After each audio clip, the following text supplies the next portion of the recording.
Hello dear student, आप लोग के सामने यूपीएपीओ के एडवर्टीजमेंट आ गया है। और एडवर्टीजमेंट आते ही कुछ ऐसे चैनल हैं जो आप लोग को बता रहे हैं कि एग्जामिनेशन पोस्टपोन्ड होगा। कोई कह रहा है कि इंदिरा साहनी के जजमेंट का उल्लंघन हो रहा है। कोई कह रहा है कि केवल 23 जनरल के लिए 27 पोस्ट है। कोई कह रहा है कि जो है इसमें एग्जामिनेशंस के जो एडवर्टीजमेंट दिया गया इसमें बहुत ज़्यादा कमियां हैं, इसमें रिट होगी, एग्जामिनेशन पोस्टपोन्ड होगा। हम आज आप लोग को परीक्षा रिफ्रेशर लॉ क्लासेस के माध्यम से ये बताना चाहते हैं कि देखिए, सच्चाई को या तो बताइए और या तो ना बताइए। सच्चाई क्या है? ये जो बच्चे हैं इतने दिन से तरस रहे हैं कि एपीओ की वैकेंसी आए। आप लोग जानते हैं कि अभी 20 मई 2025 को ऑनरेबल सुप्रीम कोर्ट के जजमेंट से बच्चों पर तो खुद ही इतना बड़ा, जिसको कहते हैं पहाड़ टूट पड़ा है, कि 3 इयर्स के प्रैक्टिस रूल्स लगा दिया गया है। वो बच्चे जो लॉ करके अभी बैठे हुए हैं 3 साल इंतजार करेंगे तब जुडिशरी का एग्ज़ाम दे पाएंगे। अगर उनके सामने एक वैकेंसी आई है एपीओ की, और जिसका बहुत दिनों से इंतजार था, जिसके लिए आप लोग को बराबर बूस्ट किया जाता था, अब अभी भी एडवर्टीजमेंट आया नहीं, आप बच्चों के दिमाग में भरना शुरू कर दिए कि एग्जामिनेशन पोस्टपोन्ड होगा। इसके सच्चाई को बताइए। केवल व्यूज़ बढ़ाने के लिए, सब्सक्राइबर बढ़ाने के लिए, कॉमर्शियल लाभ प्राप्त करने के लिए किस चैनल को मत यूज़ किया करिए। बच्चे जो होते हैं, एक तो उनके सामने बेरोजगारी रहती है, रोजगार नहीं मिल रहा है, कुछ अगर थोड़ा सा कहीं से ग्रीन सिग्नल दिख रहा है तो ग्रीन सिग्नल को आप उसको रेड सिग्नल में बना देना चाहते हैं कि जहाँ थे वहीं पर बैठे रहें। ये उचित नहीं है, सरासर गलत है। देखिए डियर स्टूडेंट, आप लोग के सामने जो एडवर्टीजमेंट आया है इसके सच्चाई को जाने। सच्चाई ये है कि एडवर्टीजमेंट में कोई कमी नहीं है, पहले तो ये ध्यान रखिएगा। अभी हम आपके सामने एनालाइज करेंगे कि एडवर्टीजमेंट में कोई कमी नहीं। रही बात रिट, तो रिट करना तो आपका फंडामेंटल राइट है। आप 1000 रिट कर दो, 2000 रिट कर दो, कोई दिक्कत है क्या? ऑनरेबल सुप्रीम कोर्ट में कर दो, ऑनरेबल हाई कोर्ट में कर दो। रिट करने से कोई किसी को रोक नहीं सकता, यह जान लो। ऐसा भी हो सकता है कि आपको बताया जाए कि रिट हो गई, आपको ये बताया जाएगा रिट में काउंटर मांग लिया गया कमीशन से। तो ये सब तो प्रोसेस होता रहेगा। कमीशन के अगेंस्ट तो कम से कम हज़ारों रिट चल रही है पब्लिक हाई कोर्ट में और सुप्रीम कोर्ट में। तो रिट लाने का, रिट का एडमिट होने का मतलब ये कतई नहीं होता है कि एग्जामिनेशन पोस्टपोन्ड हो गया। ये ध्यान रखिएगा। एक छोटी सी बात आप लोग को हम बता देना चाहते हैं, तो आप लोग को याद होगा। हम आपको बताना चाहते हैं कि 2005 का जब यूपी का सिविल जज का एग्ज़ाम आया था, उस पर भी रिट हुई थी। कुछ लोगों ने रिट फाइल कर दिया था और ये हुआ कि रिट एडमिट हो गई, और पूरा प्रोपोगंडा फैला दिया गया कि एग्ज़ाम पोस्टपोन्ड हो गया, एग्ज़ाम पोस्टपोन्ड हो गया। हमारे इंस्टीट्यूट का ऑफलाइन का बच्चा वो भी मान गया कि रिट एडमिट हो गए, एग्ज़ाम पोस्टपोन्ड हो गया। और वो जौनपुर ज़िले का रहने वाला था, वो चला गया साउथ इंडिया के टूर पर घूमने के लिए। इसी बीच में हाई कोर्ट ने रिट को काउंटर के बाद रिट को डिसमिस कर दिया और डायरेक्शन दिया कि आप उसी डेट पर एग्ज़ाम लीजिए जो आपने डेट घोषित किया है। और जो वो बच्चा लौट के आया साउथ के टूर से, हमसे पूछ रहा है कि सर एग्ज़ाम कब होगा। हमने कहा एग्जामिनेशन हो गया बेटा, खेल ख़त्म हो गया तुम्हारा। तो ये सब सर के पास बहुत अनुभव है, हम सब कुछ जानते हैं, समझते हैं। तो इसलिए आप लोग को बताना चाहते हैं, चूँकि हम एक सीनियर टीचर हैं, हम आपको गुमराह नहीं करना चाहते, आपको बताना चाहते हैं। आप लोग अपनी तैयारी को ज़ोरों शोरों से जारी रखिए। अदरवाइज़ अगर प्री का एग्ज़ाम हो गया और आप अगर ये मान के बैठ गए कि रिट हो गया है, एग्ज़ाम पोस्टपोन्ड हो रहा है, रिजर्वेशन की जो पॉलिसी दी गई है वो गलत दी गई है, इंदिरा साहनी के केस को वायलेट कर दिया गया है, तो आप बहुत बड़े गच्चे में चले जाओगे और आपके हाथ से ये यूपी का एपीओ निकल जाएगा। आप ध्यान रखना चाहिए, पब्लिक सर्विस कमीशन के पास भी लॉ ऑफिसर्स होते हैं। पब्लिक सर्विस कमीशन में भी लीगल सेल होता है। पब्लिक सर्विस कमीशन में जो ऑफिसर्स होते हैं लीगल, वो एडीजे रैंक के होते हैं, डिस्ट्रिक्ट जज रैंक के होते हैं। तो आप ये बताइए कि इंदिरा साहनी के केस, जो इतने इंपॉर्टेंट केस को, इसको इतना बड़ा वायलेट कर दिया जाएगा? कतई नहीं वायलेट किया जाएगा, ध्यान रखिए। बाकी हम बार बार आपको बताना चाहते हैं, रिट करने से कोई किसी को रोक नहीं सकता। देखिए, अब आप लोग को हम सच्चाई बताना चाहते हैं। 182 पोस्ट निकली है। कोई कहता है कि टोटल जोड़ो तो 237 है। अरे इंदिरा साहनी को तो याद कि इंदिरा साहनी के केस में ऑनरेबल सुप्रीम कोर्ट ने क्या कहा था कि जो रिजर्वेशन होगा किसका, एक्स सर्विसमैन का, जो रिजर्वेशन होगा फिजिकल हैंडीक्राफ्ट का, जो रिजर्वेशन होगा फीमेल कैंडिडेट का, वो कहाँ होगा? उसी कैटेगरी में होगा जिस कैटेगरी में एडवर्टीजमेंट आया है। ध्यान रखो, उसी कैटेगरी में उनको मिलेगा। ऐसा नहीं है कि जो 27 पोस्ट अगर अनरिजर्व है, एससी के लिए 67 है, इसके बाद जो फिजिकल हैंडीक्राफ्ट है उनको अलग से मिलेगा। उसी 27 के पोस्ट में जो जनरल कैटेगरी के फिजिकल हैंडीक्राफ्ट है, एक्स सर्विसमैन है, उनको ट्रीट किया जाएगा।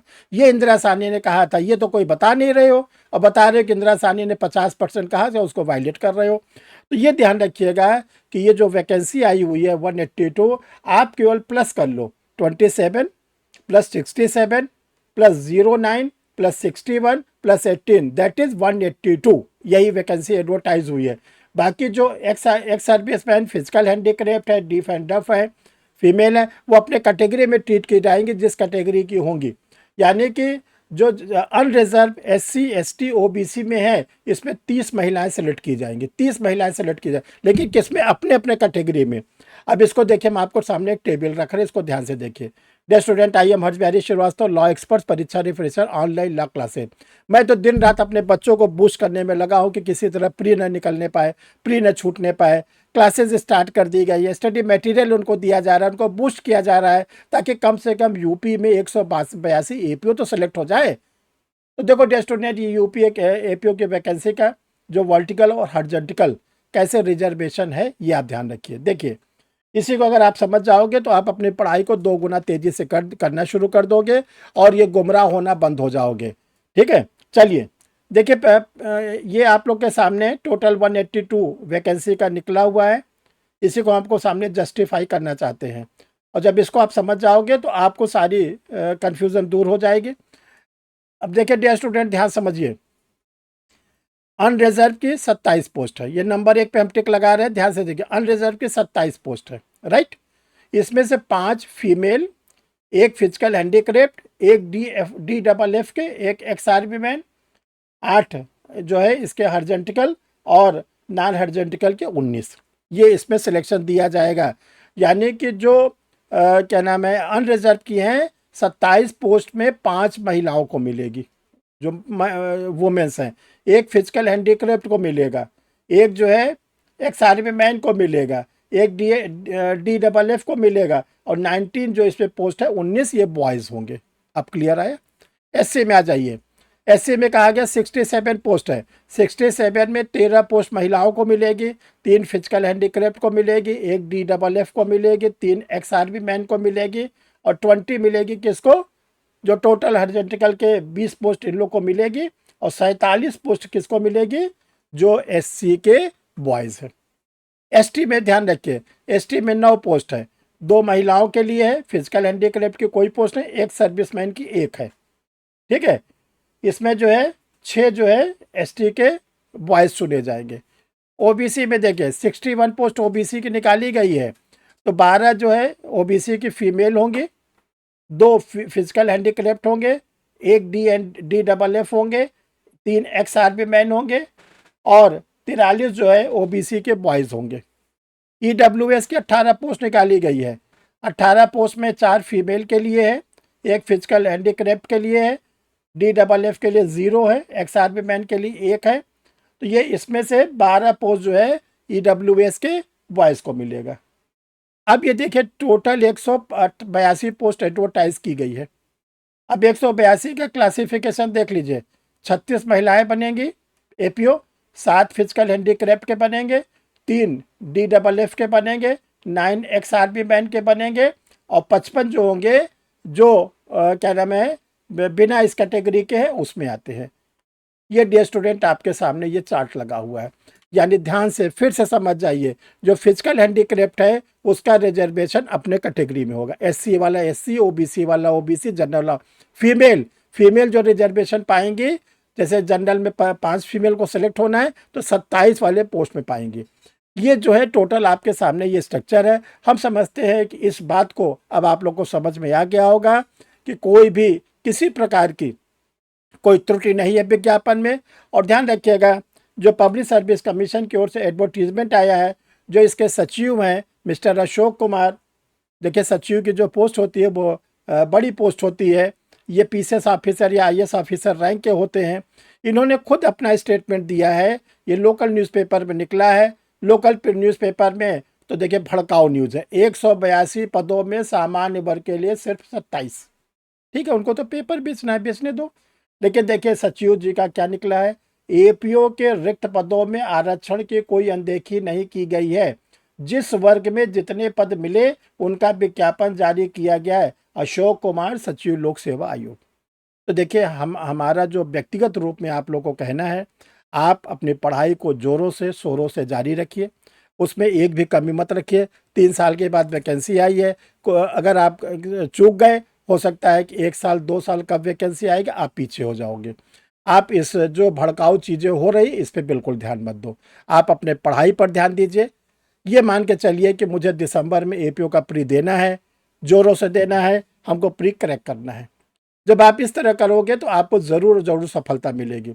डियर स्टूडेंट, देखिए, आप लोग को हम बताना चाहते हैं, हमको आज बहुत मजबूर होकर इस चैनल पे फिर से आना पड़ा, अपने चैनल पर इस बातों को लेकर।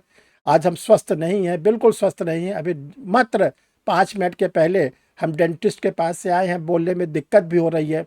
लेकिन मैं देखते देखते ऊब गया कि चैनल पर ये बताया जा रहा है ताकि स्टूडेंट या तो हाई कोर्ट की ओर भाग जाए रिट करने के लिए, या सड़कों पर दंगा करने के लिए भाग जाए, या जो है सोशल मीडिया पे तरह तरह के भड़काऊ भाषण देना शुरू कर दे। इसलिए हम आपको सामने आना पड़ा। आप लोग पढ़ाई को जो जारी रखिए। परीक्षा रिफ्रेशर ला क्लासेस आपके साथ है। जो आप उससे जुड़ना चाहते हैं, जो उसकी सुविधा लेना चाहते हैं, वो आपके लिए अवेलेबल है। देखिए, क्लासेस स्टार्ट हो गई हैं, क्लासेस इसमें चल रही है। जो स्टूडेंट चाहते हैं कि हमें कोई नया बैच मिल जाए, फ्रेश बैच मिल जाए, तो ये ध्यान रखिएगा, हम आपको डेट बता रहे हैं 22 सितंबर।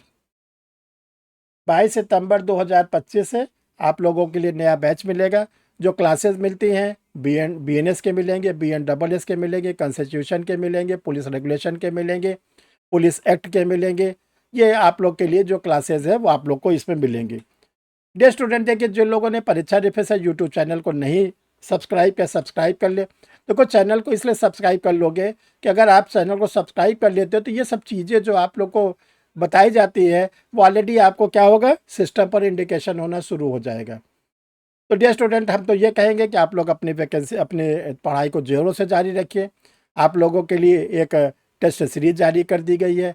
जिस तरह आपके 150 क्वेश्चंस आएंगे उस तरह बना दिया गया है। ये हिंदी में भी है, इंग्लिश में भी है। जो इसके आंसर है वो एक्सप्लेनेशन के फॉर्म में दिए गए हैं। और यूपी का पुलिस रेगुलेशन, पुलिस एक्ट आप लोग के लिए जारी कर दिया गया, जिससे 15 क्वेश्चंस आएंगे। ये बहुत बड़ा रोल आप लोग के लिए प्ले करेगा सिलेक्शन दिलाने में। डियर स्टूडेंट, एमसीक्यू फॉर्म में आपको अगर आप चाहते हैं केवल 3 क्रिमिनल लॉ के एमसीक्यू मिल जाए तो ये भी आप लोग के लिए अवेलेबल है। अलग अलग लेना चाहते हैं तो बीएनएस का अलग, बीएनडबलएस, बीएसए का अलग, तीनों अलग अलग मिलेगा। ईच नोट्स जो है वो आप लोग के लिए 500 के लिए पब्लिश किया गया है। जनरल स्टडीज़ 6 वालों में पब्लिश कर दिया गया, आप इसको मंगा के पढ़ सकते हैं। देखिए, जो भी आप परीक्षा रिफ्रेशर की फैसिलिटी लेना चाहते हैं, ये 2 व्हाट्सअप नंबर है, 9335144265, 9005078691। इनमें से किसी भी नंबर पर आप क्या करेंगे, अगर आपको क्लास लेनी है तो आप अपना आधार कार्ड या कोई आइडेंटिफिकेशन डाल देंगे।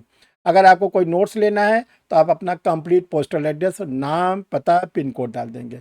डियर स्टूडेंट, आप लोग फ़ोन ना किया करिए, क्योंकि आप लोग का अगर फ़ोन आता है तो हम डिस्टर्ब हो जाते हैं। जब आपको हमने रास्ता बता दिया व्हाट्सअप पे, तो आप व्हाट्सअप पे लिख दिया करिए, आपको जो भी हो। हम व्हाट्सअप को देखते रहते हैं, आप लोग को आंसर देते रहते हैं। तो सावधान रहिए, सचेत रहिए।